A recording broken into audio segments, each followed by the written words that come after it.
IMF سے خط لکھ کے مدد مانگنا درست راستہ ہے؟ دیکھیے بات یہ ہے کہ ایک بات ان کی صحیح ہے کہ احتساب کا خوف اور یہ قانون کی جو بالادستی ہے اس پر اب جو ہے وہ بڑے سوالات ہیں. دوسری بات یہ بھی مانتے ہیں تمام جماعتوں کو جو یہاں بیٹھی ہیں سب کو کسی نہ کسی صورت میں اس الیکشن پر جو ہیں وہ تحفظات ہیں. یہ ایسا الیکشن ہے جس میں جیتنے والا بھی پریشان تھا، ہارنے والا. اب دوسری بات یہ ہے کہ اگر آپ کوئی ایسی تحقیقاتی کمیشن بناتے ہیں، کیا پاکستان میں ایسا کوئی شخص رہ گیا ہے کہ جس پہ سب کو اتنا اعتبار ہو کہ وہ آنکھیں بند کر کے اس کی بات مان لیں گے جو بھی وہ تحقیقات کرے گا؟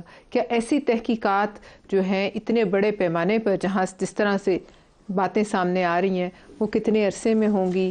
کون کرے گا؟ کس میں ہم سب اعتبار کریں؟ کیا اس میں انٹرفیرنس سے وہ پاک ہوں گی؟ یہ بہت بڑے سوالات ہیں. لیکن اگر دیکھیے IMF جو ہے وہ پاکستان کی شہرک پہ انگوٹھا رکھ کے بیٹھا ہے. اس کو خط لکھنے سے کیا وہ ہمارا ہمدرد ہے؟ کیا وہ پاکستان کے عوام کا ہمدرد ہے؟ یہ عالمی مالیاتی ادارے کبھی کسی تھرڈ ورلڈ کنٹری کی جو عوام ہے ان کے ہمدرد نہیں ہوتے. ان کا کام تو ہے کہ ہم میں سے جتنا وہ عوام سے خون چوس سکتے ہیں وہ چوس دیں. اور یہ ہمارا جو ہے کیا کہنا چاہیے لاسٹ ریزورٹ یہ نہیں ہے کہ ہم باہر سے اغیار کو آواز دیں.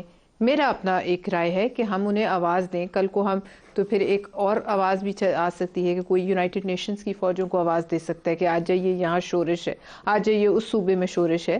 اور بہت جگہوں پر آپ نے دیکھا ہے کس قدر پچھلے دنوں جو اٹیکس ہوئے ہیں بہت ایکٹیو انوالومنٹ ہے ہماری دشمن جو ہیں انٹیلیجنس ایجنسیز کی. اب اس صورتحال میں اور اس تناظر میں جو آپ نے دکھایا پہلے بھی ایک بڑا کنٹروورشل مسئلہ تھا، اگر پاکستان کی فنڈنگ بند ہو جاتی ہے، ٹھیک ہے، مثلا کل ہم بھی نہیں رہتے، ہماری حکومت بھی گر جاتی ہے، تو کیا ہوگا؟ نقصان کس کو ہوگا؟